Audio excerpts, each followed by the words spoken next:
The first time my daughter-in-law called my home her space, she was standing under my husband's wedding portrait with a roll of packing paper in her hand. It was a Friday evening in Nashville, the kind of spring night when the air outside smelled like fresh rain and cut grass, but inside my living room everything felt strangely cold. I had come downstairs because I heard laughter, the polite kind people use when they are not sure whether something is funny or cruel. Ashley had invited 2 of her friends over without asking me, and they were standing near my fireplace, holding glasses of iced tea and admiring the room as if it were part of a house tour. My son Mark stood by the hallway with his hands in his pockets, wearing the same helpless half-smile he had used since he married her. I was wearing my blue house sweater and slippers, hardly dressed for company, but it was my house. I thought that still meant something. Then I noticed the wall above the piano. The framed photograph of my late husband Frank, and me on our 40th anniversary was gone. So was the picture of Mark at 12 years old holding a fishing pole at Percy Priest Lake. In their place were 3 beige abstract prints, the kind that looked expensive because they looked empty. I turned toward the sofa and saw Frank's portrait lying face down on the cushion, the glass slightly dusty, like someone had set him aside and forgotten he had once built the very room they were rearranging. Ashley saw me looking and gave me that soft smile of hers, the one that always arrived before an insult. One of her friends asked if I lived nearby, and Ashley laughed lightly before I could answer. She said, "Helen is sweet, but she does better when she stays out of the way." The room went quiet in that careful Southern way, when everyone hears the disrespect, but no one wants to be the first to name it. Mark looked down at the floor. He did not correct her. He did not say, "This is my mother's house." He did not say, "That picture belongs on the wall." He simply stood there, letting his silence do the work of permission. I walked to the sofa and picked up Frank's photograph with both hands. The frame was heavier than I remembered. Maybe grief adds weight to ordinary things. I wiped the glass with the sleeve of my sweater and looked at his face, that familiar crooked smile, the silver hair at his temples, the eyes that had always made me feel like I had a place in the world. Ashley stepped closer and lowered her voice as if she were being kind. She said the room needed to breathe. She said the old photos made the house feel dated. She said since she and Mark were staying here for a while, the space needed to work for everyone. I looked around at her friends, at the bare wall, at my son, at the woman who had been inside my home for less than 3 weeks, and already spoke as if I were a guest she was tolerating. I did not cry. I did not raise my voice.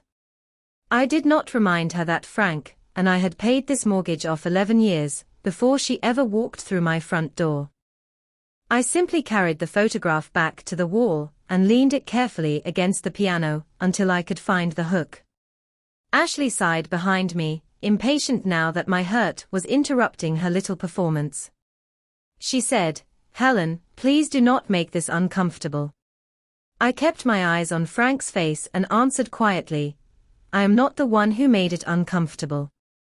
3 weeks later, Ashley would be the one standing in that same living room, silent and pale, packing her decorative prints into a cardboard box, while my husband's portrait hung exactly where it belonged. 3 weeks earlier, when Mark first called and asked if he and Ashley could stay with me, I heard worry in his voice and made the mistake of answering as a mother before I answered as a homeowner. He said the kitchen renovation at their townhouse had gone sideways. The contractor found old wiring behind the wall, the cabinets were delayed, and the place was full of dust. "Just 2 weeks, Mom," he said. "Maybe 3 at the most. We do not want to spend money on a hotel when you have all that space." All that space. I looked from the kitchen doorway into the quiet hall of my Nashville home, where the afternoon light rested on the hardwood floors Frank had polished every spring until his knees would no longer let him. The house did have space. 3 bedrooms, a den, a finished basement, and a guest room that had sat empty most of the year since Frank passed. I told myself family was supposed to fill empty rooms. I told myself loneliness should not make me stingy. So I said yes. I washed the guest room sheets twice, because Ashley was particular about scents. I bought the dark roast coffee she liked, even though I preferred breakfast blend. I cleared half the hall closet for their coats, put fresh towels in the bathroom, and placed a small vase of white tulips on the dresser. When they arrived that Saturday afternoon, Ashley stepped out of the car wearing a camel coat and carrying a white orchid wrapped in paper. She hugged me with one arm and said, "You are saving us, Mom." The word Mom sounded sweet in her mouth that day. I wanted to believe it belonged there. Mark carried their suitcases inside and kissed my cheek, looking relieved in that boyish way that still softened me no matter how old he got. For the first evening, everything seemed almost pleasant. We ordered fried chicken from a local place near Hillsborough Pike, sat around the kitchen table, and talked about the contractor delays. Ashley complimented the guest room. She said the tulips were thoughtful. She even helped rinse the plates without being asked. But later that night, after Mark went upstairs to take a shower, Ashley appeared in the doorway of my den holding her phone and a small notepad. "Helen, what is the Wi-Fi password again?" she asked. I gave it to her.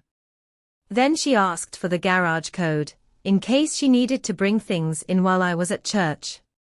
I gave her that too. Then she asked where I kept the spare keys, because emergencies could happen. I hesitated, just long enough for her smile to tighten. "I only want to make things easier," she said. That word was a door. Once I opened it, she walked through every room of my life.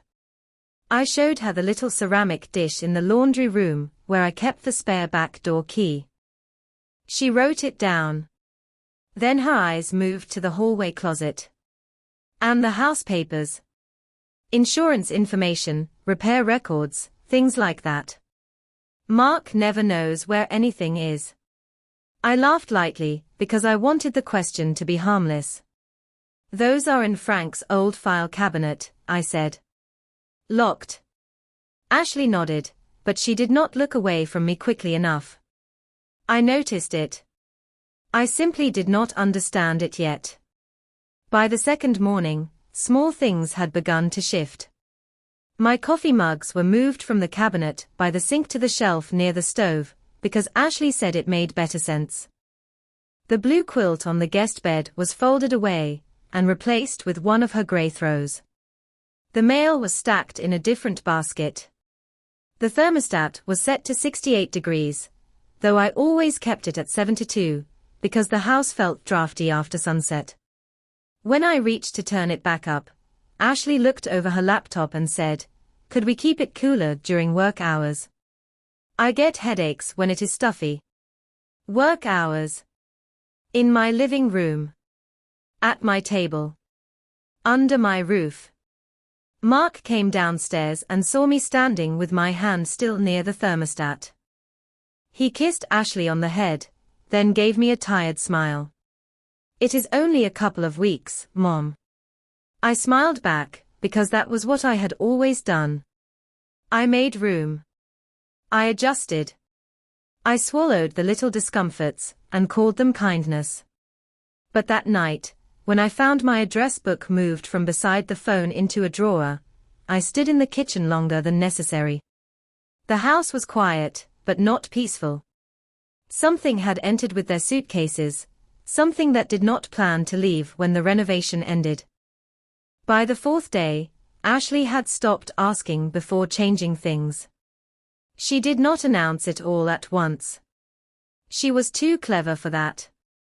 She took over the way ivy takes over a fence, one small green hand at a time, until the shape underneath begins to disappear. On Tuesday morning, I came downstairs and found my kitchen counters cleared. The ceramic cookie jar Frank had bought me at a roadside antique store outside Franklin was gone from its corner near the toaster. My recipe box, with cards written by my mother, my sister, and women from church, who had been gone for years, had been moved to the pantry shelf behind the canned tomatoes. In its place sat Ashley's white coffee machine, her glass jars of protein powder, and a tray of vitamins lined up like soldiers. She stood at the island in workout clothes, blending something green while Mark scrolled through his phone. "I organized a little," she said over the noise. "You have so much clutter." I looked at the empty place where the cookie jar had been and told myself it was only a counter. Only a jar. Only a room. That is how you teach yourself to accept being made smaller. You call every wound little until one day there is no room left for you. Later that afternoon, I found my magazines in the recycling bin. The Southern Living issues I had saved for garden ideas. The church bulletin with Frank's memorial note tucked inside. The grocery coupons I clipped every Sunday, even though Ashley once said coupons were a poverty mindset. I pulled the bulletin out from between a cereal box and a paper towel roll. It had a coffee stain across Frank's name. I dried it carefully with a napkin and slipped it into my apron pocket. Ashley came in while I was standing by the bin. "Oh, I hope you do not mind," she said. "I am trying to make the house feel fresher." Fresher was another word she liked. Fresher meant her taste. Fresher meant less of me. That evening, she plugged in a diffuser near the fireplace. It filled the living room with sharp eucalyptus and something sweet underneath. I sneezed twice. Ashley looked up from her laptop and said, "This helps with that old house smell." Mark chuckled softly, not because it was funny, but because he had learned to laugh before he had to choose. I looked at him. He looked back at the television. The next morning, Carol Bennett rang the doorbell with a small bag of tomatoes from her garden. Before I could reach the door, Ashley opened it. I heard her voice from the hallway, bright and firm. "Helen is resting right now. I can take those for her." I was not resting. I was standing in the laundry room folding towels. I came out with one towel still in my hand. Carol saw me over Ashley's shoulder and her smile faltered. "I did not mean to interrupt," she said. "You never interrupt," I told her. Ashley stepped aside, but only barely. After Carol left, Ashley closed the door and said, "We really need boundaries with neighbors coming by whenever they want." "Carol has been coming by for 18 years, I said. "Exactly," Ashley replied. "It might be time for a healthier routine." By the end of the first week, I had routines for everything. No frying onions after 6, because the smell lingered. No television in the den during Ashley's work calls. No laundry before 9, because the machine made noise near their room. No church ladies on Thursday, because Ashley needed quiet for a video meeting. My own life had become a list of inconveniences taped invisibly to the walls.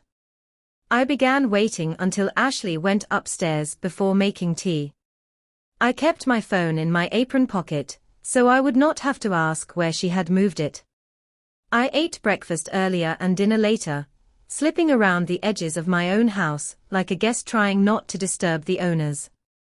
One afternoon, as I passed the hallway, I heard Ashley speaking to Mark in the living room. She did not know I was there. "Your mom needs structure," she said. "She has been alone too long. This house is running her, not the other way around."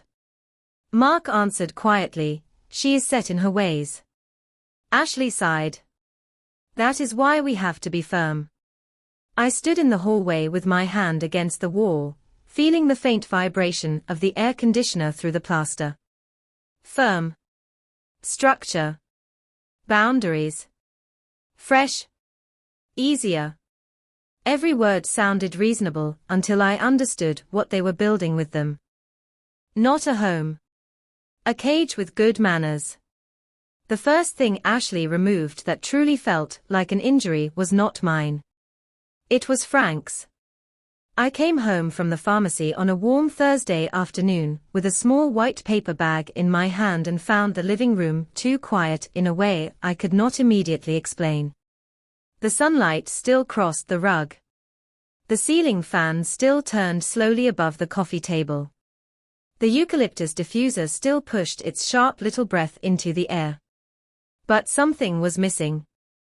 Then I looked above the mantel and saw the empty space where Frank's handmade wooden clock had hung for 22 years. He had built that clock in the garage during the first year of his retirement, using walnut boards from a cabinet shop outside Murfreesboro, and brass numbers he ordered from a catalogue, because he said a house should have one thing in it that marked time with dignity. It had never been expensive. The hands sometimes ran 2 minutes slow in humid weather. But every tick had been part of the house after he was gone. Every evening, when the room settled and the neighborhood grew still, I could hear that clock and feel less alone. Now there was only a pale rectangle on the wall where the wood had protected the paint from sun. I stood beneath it with my pharmacy bag hanging from my fingers. Ashley came in from the hallway carrying a stack of white storage labels. "Oh good, you noticed," she said. I had Mark take that old clock down. The ticking was making it impossible for me to focus. Mark had taken it down. Not Ashley. My son. I looked toward the stairs and heard him moving boxes somewhere above me. "Where is it?" I asked. Ashley stuck a label onto a plastic bin and smoothed it with her thumb. "Garage, I think." "Do not worry. Nothing was thrown away." She said it as if keeping my husband's memory in the garage proved her generosity. I walked past her without answering. The door to the garage was open, and the air inside smelled of cardboard, dust, and motor oil. Near the freezer, I found 3 plastic bins stacked against the wall. One was labeled old pictures. One was labeled old blankets. The third was labeled old stuff. I stared at those 2 words for a long time. Old stuff. Inside that bin was Frank's clock wrapped in a towel, the small brass pendulum resting beside it like a sleeping heart. Underneath it were photo albums, the wooden recipe stand he made me one Christmas, a box of birthday cards, and the folded flag from his memorial service at church. My knees felt weak, so I sat down on the little step between the kitchen and garage. I did not sob. I did not call out for Mark. I only lifted the flag box and held it against my chest. There are moments when grief does not return like a storm. It returns like a hand closing quietly around your throat. Mark came down the stairs carrying another box and stopped when he saw me. His face changed, but not enough. "Mom," he said, "Ashley is just trying to make the house less cluttered." I looked at him over the top of the flag box. "Your father is clutter now." His mouth opened, then closed. He set the box down slowly. "That is not what I meant. But it is what you allowed." The words came out calm, and that seemed to bother him more than anger would have. He looked toward the kitchen, where Ashley was humming under her breath, as if she were organizing a pantry instead of taking apart a life. "It is temporary," he said. "Everything is temporary when someone else decides what matters," I answered. That night, after they went upstairs, I carried Frank's clock back into the living room. I was not tall enough to hang it properly by myself, so I set it on the mantel and wound it gently with the little key he had kept taped to the back. The ticking started again, soft but steady. I stood there in the dark and listened. Tick. Tick. Tick. Not loud enough to disturb anyone who respected the room. Loud enough to remind me I was still there. The next morning, the clock was back in the garage. This time it had been placed on top of the bin marked old stuff, not inside it, as if Ashley wanted me to know she had seen my little act of resistance and corrected it. Something in me went very still. I took a picture of the clock. Then I took pictures of every bin, every label, every shelf where my life had been moved without permission. I photographed the empty nail above the mantel and the pale mark on the wall where Frank's clock belonged. Then I opened the bottom drawer of my nightstand and took out the small notebook I used for grocery lists.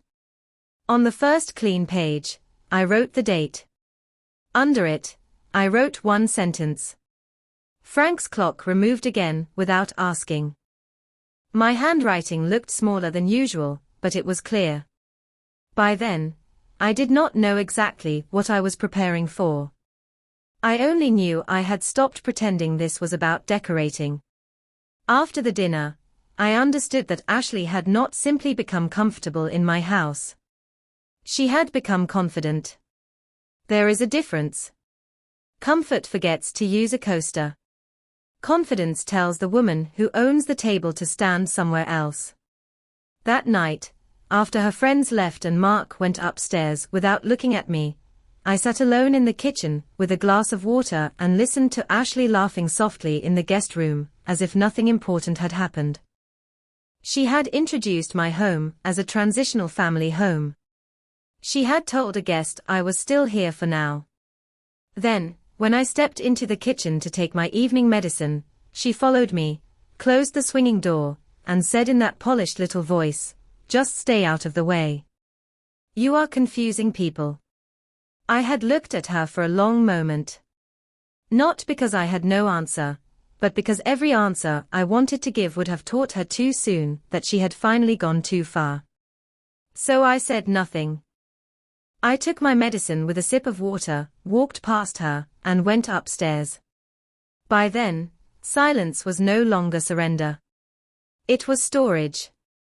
I began storing everything. The next morning, I opened the small notebook where I had written about Frank's clock, and I started a list. Date. Time. What was moved? Who moved it? What was said? I wrote down the dinner, the missing photographs, the box marked old stuff, the thermostat, the neighbors turned away, the house rules, the comments about structure, the way Mark stood in rooms like a man waiting for someone else to choose his conscience for him. I took photographs quietly. The empty wall above the mantel. The boxes in the garage. My recipe cards behind canned tomatoes. Frank's folded flag beside Christmas ornaments and old extension cords. I took a picture of the guest room door too, because Ashley had taped a note to it that said work calls from 9 to 3, please keep hallway quiet. Please. She had manners, even when she was taking territory. On Monday afternoon, while Ashley was in the den on her laptop and Mark was at work, I went to my bedroom and opened the bottom drawer of Frank's old dresser. Under a stack of winter scarves was the brass key to his file cabinet.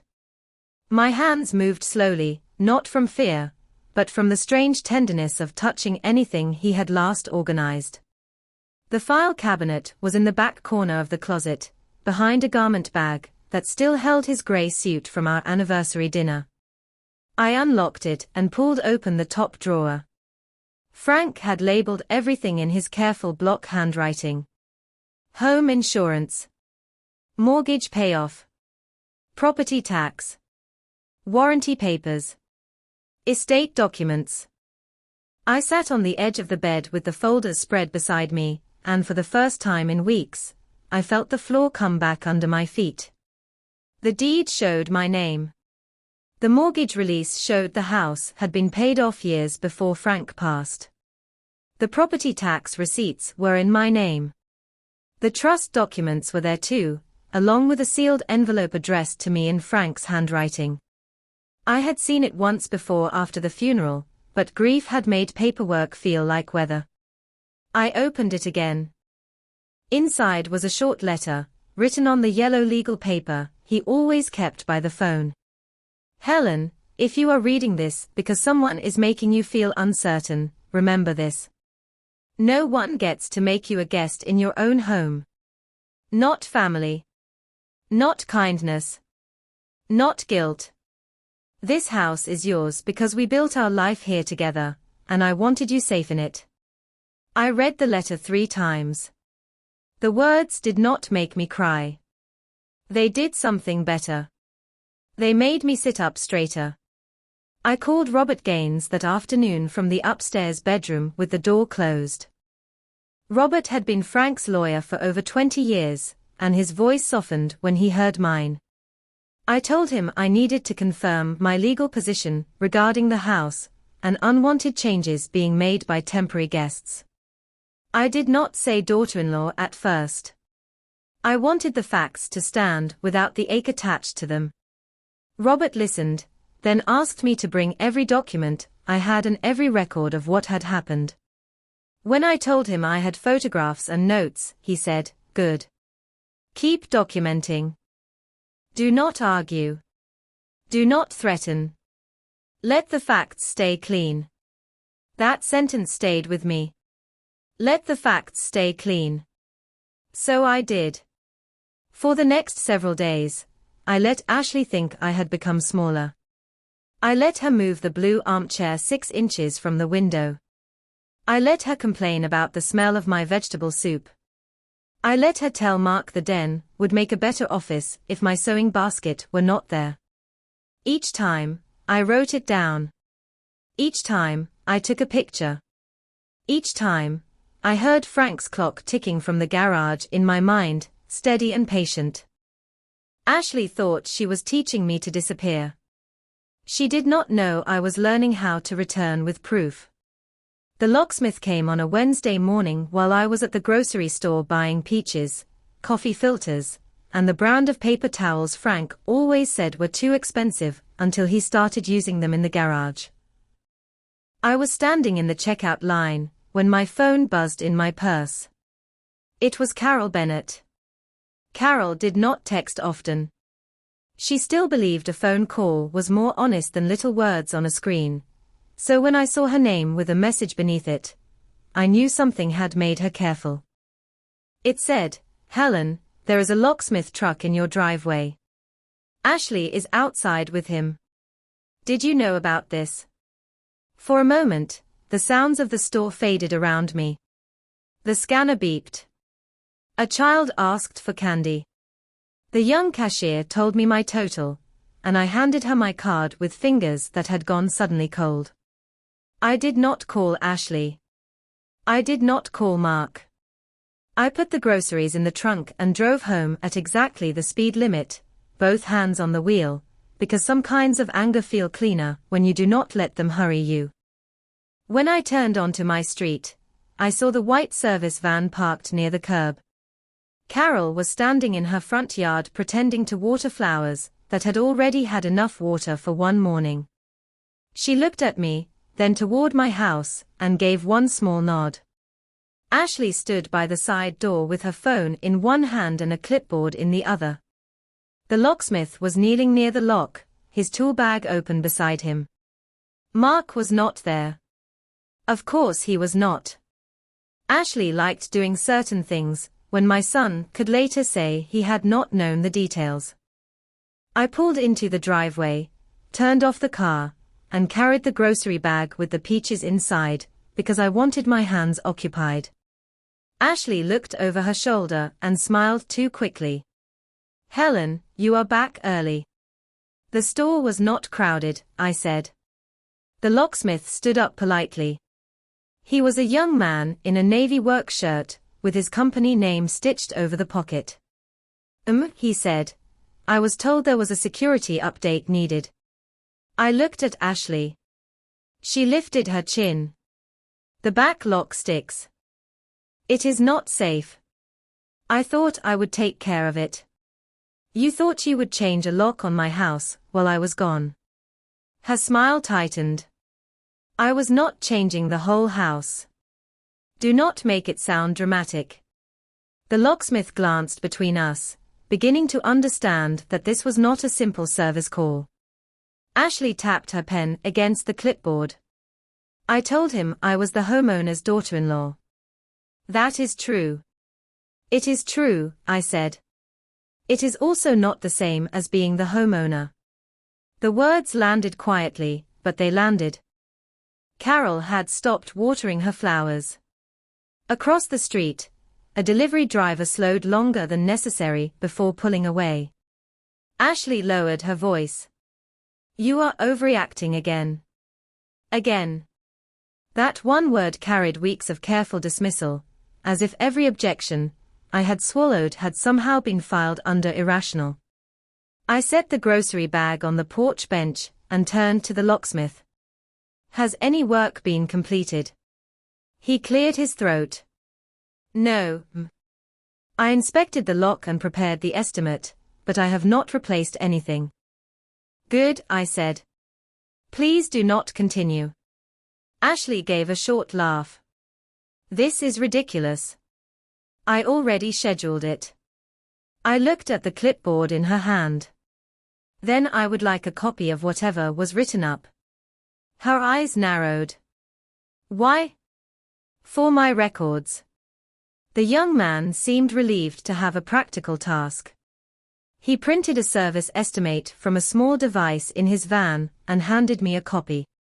It listed the address, the requested back door lock change, Ashley's name as the contact, and her note about needing independent access for household management. Household management. I folded the paper once and placed it inside my purse as carefully as if it were a letter from Frank. Ashley watched me do it, and for the first time, I saw uncertainty move across her face. Not fear. Not yet. But the first shadow of the thought that I might not be as confused as she had counted on. The locksmith apologized twice before leaving. I told him he had done nothing wrong. When the van pulled away, Ashley followed me into the kitchen while I put the peaches on the counter. "You are making this impossible," she said. I took one peach from the bag and turned it slowly in my hand. It was ripe, soft at the stem, fragrant in that simple summer way I had always loved. "No," I said. "I am making it documented." She stared at me, searching for the old Helen, the one who would smooth her tone and apologize for tension she did not create. I gave her nothing to work with. That afternoon, I added the locksmith estimate to Frank's file, behind the deed and the tax records. Then I wrote the date in my notebook. An authorized lock change attempted while I was away. Witnessed by Carol Bennett. No work completed. Copy of estimate retained. I read the sentence back once. It was plain. It was clean. It was enough. Ashley had thought the lock would be her biggest step into control. Instead, it became the first piece of paper that would lead her out. The morning I asked Robert Gaines to come to the house, I made the living room look exactly the way it had looked before Ashley began improving it. I did not do it for beauty. I did it for memory. I brought Frank's wooden clock back from the garage and hung it above the mantel with both hands trembling only once. I placed our anniversary photograph on the piano. I returned the blue armchair to the window where the afternoon light always touched the left arm first. I put my recipe box back on the kitchen counter, not because anyone needed a recipe that morning, but because small things have a way of standing up for a person when words have been used against her for too long. Robert arrived at 9:30 wearing a dark suit and carrying a leather briefcase that looked almost too formal for my soft old living room. He had represented Frank for more than 20 years, and when he stepped inside, his eyes went first to the clock. He smiled sadly. "Frank made that, did he not?" I nodded. "And someone decided it was clutter." Robert's smile disappeared. He placed his briefcase on the coffee table and removed the papers one stack at a time. Deed. Mortgage release. Property tax records. Home insurance policy. Estate documents. My notes. My photographs. The locksmith estimate. A short written statement from Carol Bennett confirming what she had seen. He arranged them carefully, not like a man preparing for a fight, but like a man setting a table where the truth would finally be served. At 10 o'clock, Mark and Ashley came downstairs. Ashley was wearing cream pants and a pale blue blouse, her hair smooth, her face composed in that way she used when she expected to control the room. Mark stopped halfway down the stairs when he saw Robert. "Mom," he said, "what is this?" Ashley looked from me to the coffee table, then to Robert. "Helen, why is there a lawyer in the living room?" I sat in Frank's old chair and folded my hands in my lap. Because the living room needed someone who understood ownership. Ashley gave a light laugh, but it did not reach her eyes. "This is about the locksmith, is it not?" "I already told you that was a misunderstanding." Robert opened the folder nearest him. "A misunderstanding does not create a written service request listing independent access for household management." Ashley's face tightened. Mark looked at her quickly, then away. Robert continued, his voice calm enough to make the room feel smaller. "Mrs. Whittaker is the sole legal owner of this residence. The mortgage was paid in full. The property taxes, insurance, and title records all reflect her authority. Neither you nor Mark has legal standing to alter locks, remove personal property, restrict guests, control rooms, or pressure her to relocate within or outside the home." Ashley crossed her arms. "Nobody pressured her. We were helping. This house was outdated, and she was overwhelmed." I looked at the photograph of Frank and me on the piano. Then I looked back at her. "You put my husband's memorial flag in a bin marked old stuff." The color in Mark's face changed. He had not known that detail. That realization hurt more than I wanted it to. Ashley pressed her lips together. "I was organizing." Robert placed my photographs on the coffee table, one by one. The empty wall above the mantel. The bins in the garage. The work call note on the guest room door. The locksmith estimate. The paint samples. The list of rules written in Ashley's handwriting and left on my kitchen counter 2 days earlier. Mark stepped closer and picked up the paper. His eyes moved over the lines slowly. No neighbor visits during work hours. No cooking strong-smelling foods after 6. Quiet hallway from 9 to 3. Guest bathroom reserved for Ashley and Mark. He looked at his wife. "You wrote rules for my mother's house." Ashley's composure cracked, just enough for the real woman to show through. "Someone had to. She refuses structure." I felt Robert glance at me, but he did not speak. This was mine. I stood slowly, my knees stiff but steady, and walked to the mantel beneath Frank's clock. Its ticking filled the pause between us. For 3 weeks, I let you move my things, silence my routines, turn away my friends, and speak about me as if I were furniture waiting to be relocated. I let you think my quiet meant I was confused. I was not confused, Ashley. I was documenting. Mark whispered, "Mom." I did not look at him yet. If I did, I might soften before the truth finished its work. Robert handed Ashley a formal notice. "You are being asked to vacate Mrs. Whittaker's residence. You may remove your personal belongings under mutually agreed conditions. You may not remove, discard, relocate, or alter anything belonging to Mrs. Whittaker." Ashley stared at the paper. "You cannot just throw us out." I looked at her then, calm in a way that felt earned.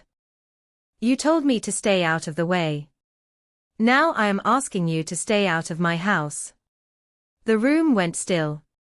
Even the clock seemed louder. Ashley did not pack that morning. People like Ashley do not surrender the moment truth enters the room. First, they negotiate with it. She held Robert's formal notice in one hand and stared at me as if I had become someone she did not recognize. In a way, I had.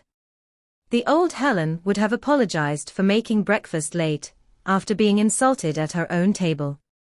The old Helen would have worried whether Mark was uncomfortable before asking why he had allowed his wife to turn my house into a place where I needed permission to breathe. That woman was still inside me, but she was no longer in charge. Ashley tried to speak to Mark first. "You are going to let her do this to us?" she asked.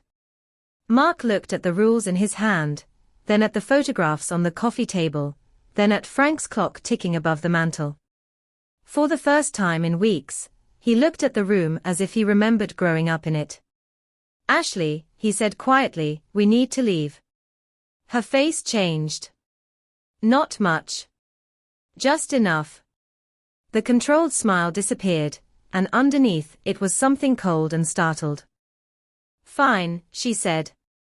"If that is what everyone wants." Nobody answered, because everyone knew that was not what everyone wanted. It was simply what she had earned. Robert stayed until the first few boxes were brought down from the guest room. He did not hover, but his presence kept the morning clean. Ashley moved quickly, opening drawers, gathering folded clothes, wrapping her diffuser in a towel from my linen closet, until I gently took the towel from her hands and replaced it with one of hers. She looked at me then, but said nothing. Mark carried suitcases to the car in silence. Each trip down the stairs seemed to age him. Once, near the front door, he stopped with a box against his chest and whispered, "I am sorry, Mom." I looked at him for a long moment. "I believe you are sorry today," I said. "I need to know who you were for the last 3 weeks." His eyes reddened, but he nodded. That was all I could accept from him then.